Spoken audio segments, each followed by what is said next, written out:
c'est la Direction Générale des Renseignements. Tous les pays ont ça. Et pour les États-Unis, c'est ce qui s'appelle la CIA. C'est la police extérieure des États-Unis. Et la FBI, c'est la police intérieure. C'est comme la police qu'on a ici à l'intérieur, que ce soit ceux qui sont dans les ronds-points, ceux qui sont là-bas, ils voient tout ce qui se passe dans la ville, ils traquent tout le monde. Toute la police intérieure pour les États-Unis, c'est ça la FBI, police intérieure. Mais la CIA s'est déjà renseignée et a sorti une liste de métiers qui vont disparaître. Et dans cette liste-là, 80% des métiers que nous faisons aujourd'hui vont disparaître. 80% des métiers. Ça les permet d'orienter l'éducation de leurs enfants. Il faut être en avance sur les choses qui vont venir pour ne pas recruter et former tes enfants au métier du passé. C'est très important de comprendre ça. Si le Sénégal ne comprend pas, les pays ne comprennent pas les choses qui vont arriver, comment ils vont se planifier, comment ils vont se projeter? Et pire, 80% des métiers de 2035 ne sont pas encore connus. On est toujours en cerveau mode activé. 80% des métiers de 2035 ne sont pas encore connus. Il y a des personnes qui vont dire que bon, de toutes les façons, tu le demandes, est-ce que tu t'es préparé? Qui s'est préparé? 80% de nos métiers vont disparaître. Mais 80% des métiers de 2035 ne sont pas connus. Qui s'est préparé déjà à ça? Personne. Tu le demandes, est-ce que tu t'es préparé? Il dit que non. Tu dis pourquoi? Il dit que bon, de toute façon, quand ça va arriver, on va trouver le moyen de faire avec. Ce qui va se passer, on va toujours trouver le moyen de faire avec ce qu'on aura. Mais la mauvaise nouvelle, quand le changement te brusque, quand les choses te brusquent, c'est souvent fatal. Imaginez, voici un mur. Et puis, je suis à 1 mètre du mur. Et je dois sauter. Quelle est ma probabilité de sauter le mur? Combien de pourcents comme ça?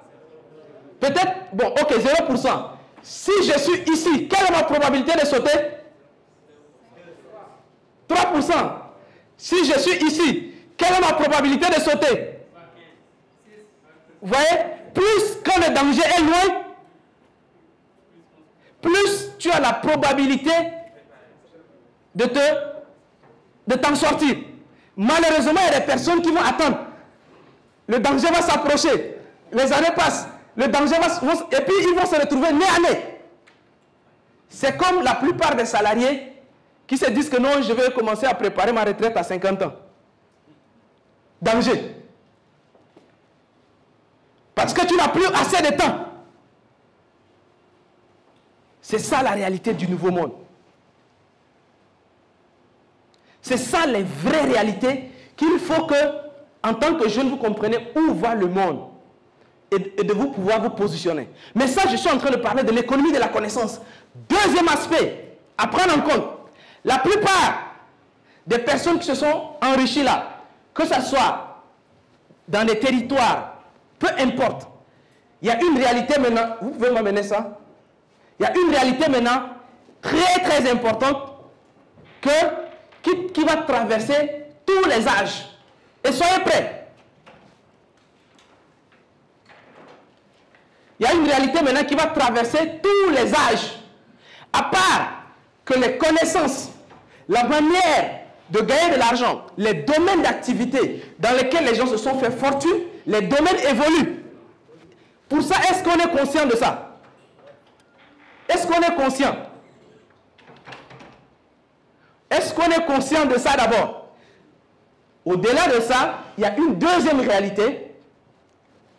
C'est que, à part la connaissance, donc, à part l'économie de la connaissance,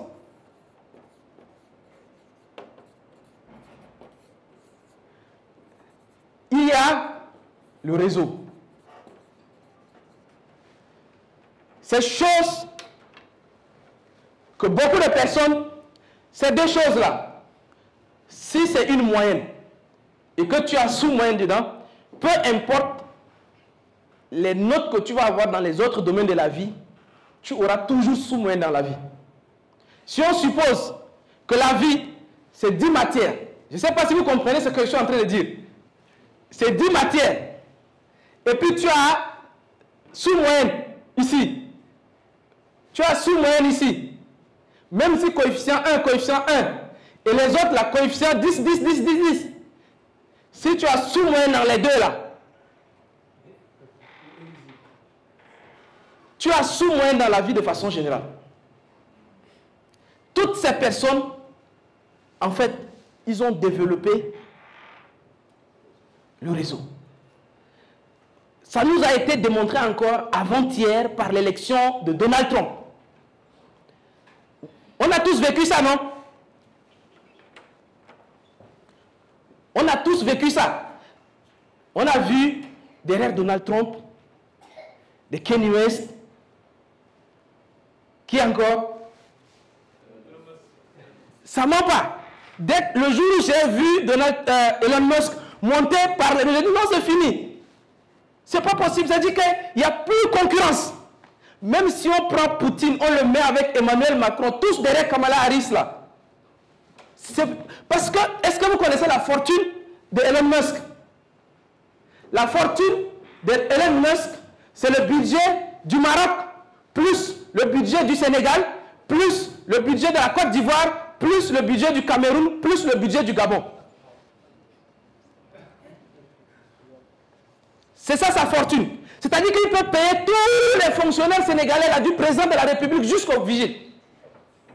De tous les Marocains, de tous les Sénégalais, plus, ce n'est pas individuellement, pris tous dans le même panier, il les dépasse. Ce n'est pas de la blague, hein.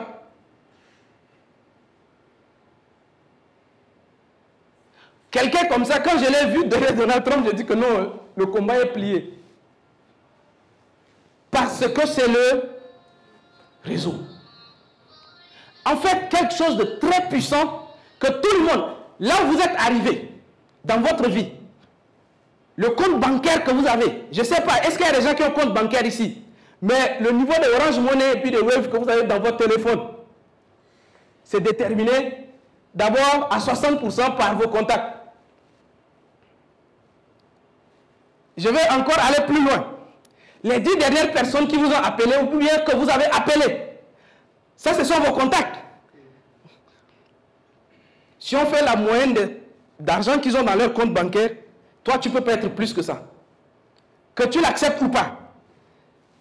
Si je prends ton téléphone, les 10 dernières personnes qui t'ont appelé ou bien que tu as appelé sur ton téléphone, tu me dis, bon, lui là, bon, lui c'est un vigile, lui c'est un enseignant, lui, peut-être, tu as dit tu connais tes amis, lui c'est un chauffeur Yango. Quand tu fais calcul comme ça de l'heure, ce qu'ils peuvent gagner, ne te mens pas, ce que tu gagnes, c'est pas très loin de ça. Je sais, elle dit que vous allez prendre comme vous voulez, mais allez-y faire cet exercice chez vous à la maison. Allez-y, que chacun aille faire cet exercice à la maison chez lui. Prenez les 10 dernières personnes qui vous ont appelé. C'est inévitablement ça. Et d'ailleurs, Dimouran, il dit que c'est 5 même.